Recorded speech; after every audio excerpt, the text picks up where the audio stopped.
પોરબંદરની અંદર ડ્રગ્સ ઝડપાયો છે અને તેને લઈ અને એટીએસ દ્વારા પ્રેસ કોન્ફરન્સ કરવામાં આવી રહી છે. સીધા ત્યાં જઈશું.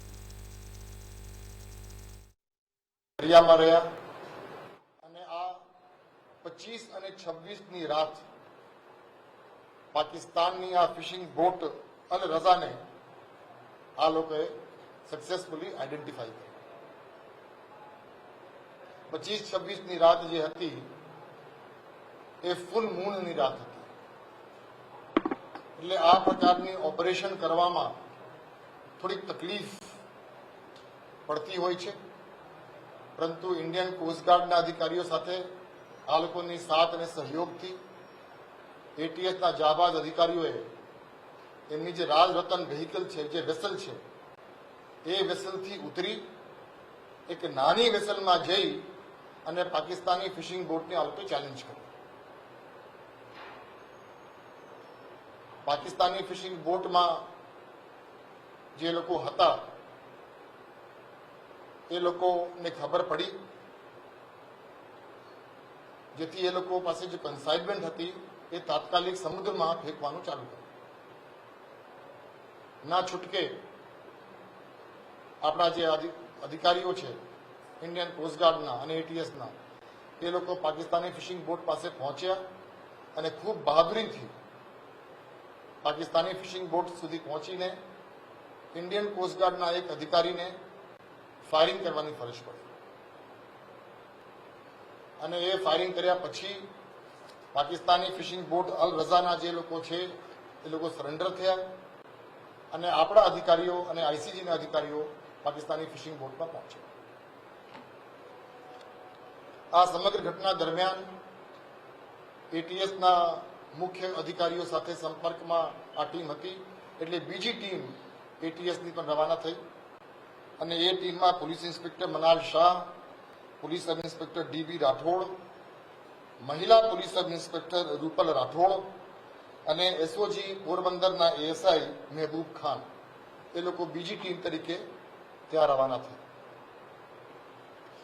અલ રઝા ફિશિંગ બોટના ઓક્યુપન્ટ્સ જ્યારે સરેન્ડર થયા અને આપણા અધિકારીઓ, એટીએસના અધિકારીઓ અને ઇન્ડિયન કોસ્ટગાર્ડના અધિકારીઓએ એના ઉપર પહોંચ્યા ત્યારે આ બોટ ઉપર કુલ 14 પાકિસ્તાનીઓ હાજર હતા, જે પાકિસ્તાનીઓને તાત્કાલિક ડિટેન કરવામાં આવ્યું છે.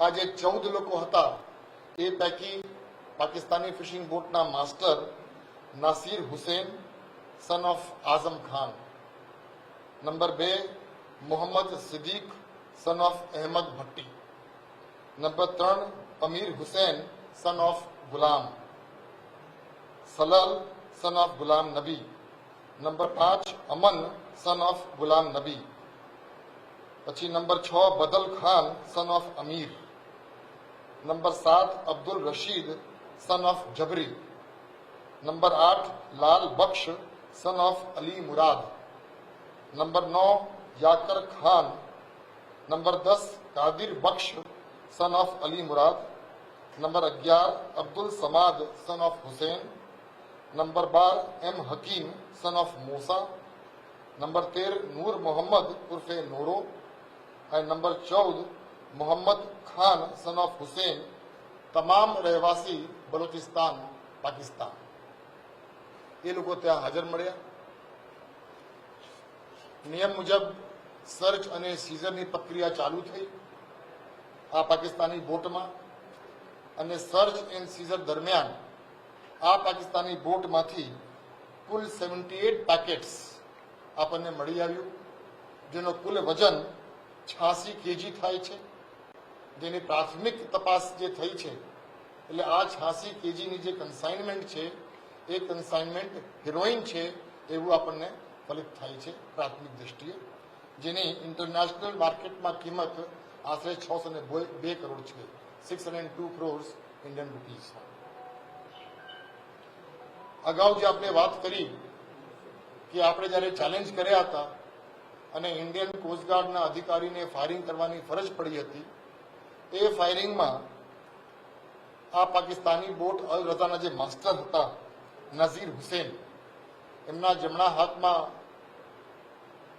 ઇન્જરી થઈ હતી, જે ધ્યાને રાખી ઇન્ડિયન કોસ્ટગાર્ડની વેસલ જે છે એના જે ડૉક્ટર છે એ ડૉક્ટર મારફતે એમને પ્રાથમિક સારવાર કરાવવામાં આવ્યું અને ઇન્ડિયન કોસ્ટગાર્ડની બીજી એક વેસલ પોરબંદરથી રવાના કરવામાં આવ્યું અને એમને તાત્કાલિક જામનગરના જીજી હોસ્પિટલમાં સારવાર માટે દાખલ કરવામાં આવ્યું.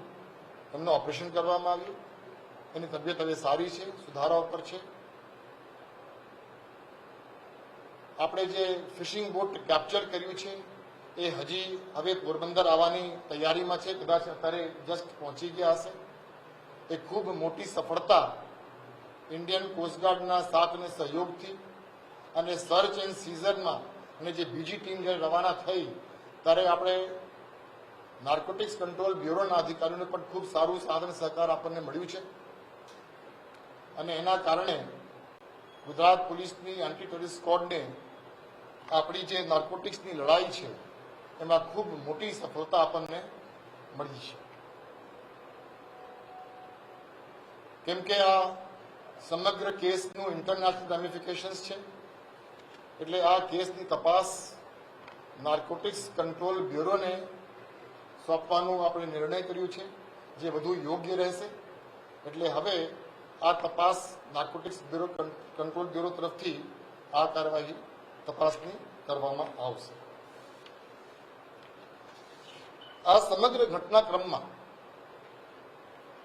2 થી 3 બાબત ખૂબ મહત્વપૂર્ણ છે, જે ખાસ આપના ધ્યાન ઉપર લાવવા માંગુ છું.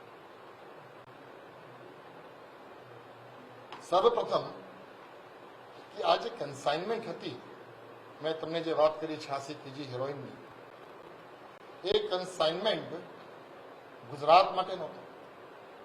It was not even for India. ખરેખર ઇન્ટરનેશનલ ડ્રગ રેકેટિયર્સ જે શ્રીલંકામાં છે એ લોકો એના રિસીવર હતા.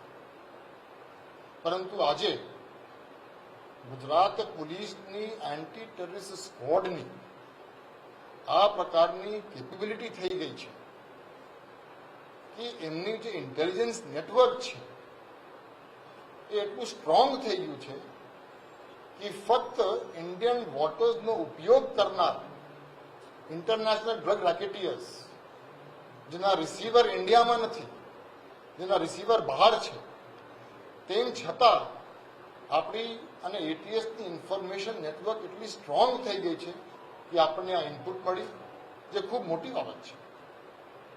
મોટાભાગે આપણી પાસે કોઈ રિસીવર હોય, રિસીવર અંગે આપણે માહિતી મળતી હોય પછી આપણે ઇન્ફોર્મેશન ડેવલપ કરીએ છીએ, પરંતુ અહીંયા કોઈ રિસીવર નહોતું.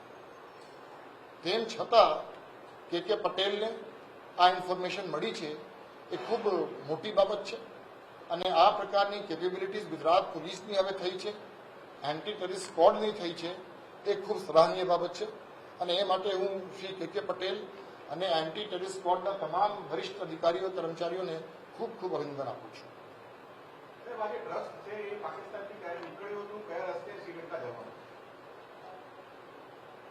બીજી મહત્વપૂર્ણ બાબત એ છે કે એન્ટી ટેરરિસ્ટ સ્ક્વોડના 2 અધિકારીઓ ઇન્ડિયન કોસ્ટગાર્ડના વેસલ રાજ રતનમાં એ લોકો રવાના થયા અને ઓપરેશનલ કારણોસર એ લોકો મધર વેસલ છોડીને નાની વેસલમાં જઈને આ ઓપરેશન બહાર પાડ્યું.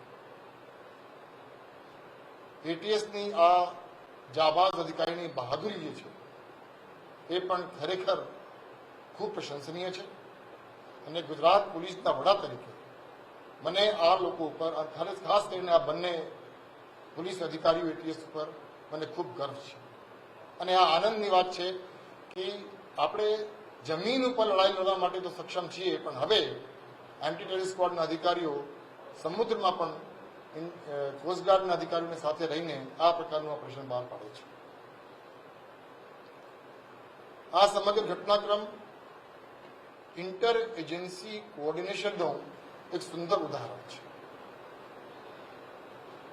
એન્ટી ટેરરિસ્ટ સ્ક્વોડના અધિકારીઓ, જિલ્લાઓના એસઓજીના અધિકારીઓ ઇન્ડિયન કોસ્ટગાર્ડના અધિકારીઓ, નાર્કોટિક્સ કંટ્રોલ બ્યુરોના અધિકારીઓ અને કર્મચારીઓ એ તમામની સમન્વયથી, સંબંધથી, સંકલનથી આ પ્રકારની સફળતાપૂર્વક નાર્કોટિક્સના કેસ કરવામાં આવી છે, જે આપણા માટે ખૂબ સારી બાબત છે. અગાઉ મેં જે વાત કરી કે નાર્કોટિક્સનો જે પ્રોબ્લેમ છે એ ગ્લોબલ ઇસ્યુ છે અને આ ગ્લોબલ ઇસ્યુને સામનો કરવા માટે આ ઇન્ટર એજન્સી કોઓર્ડિનેશન ખૂબ મહત્વપૂર્ણ ભાગ ભજવે છે. પાકિસ્તાનથી જે કન્સાઇનમેન્ટ રવાના થઈ ફિશિંગ બોટ અલ રઝામાં, એની કોલ સાઇન અને તામિલનાડુની જે શિપ વેસલ આવવાની હતી એની કોલ સાઇનની માહિતી પણ આપણને મળી હતી. પરંતુ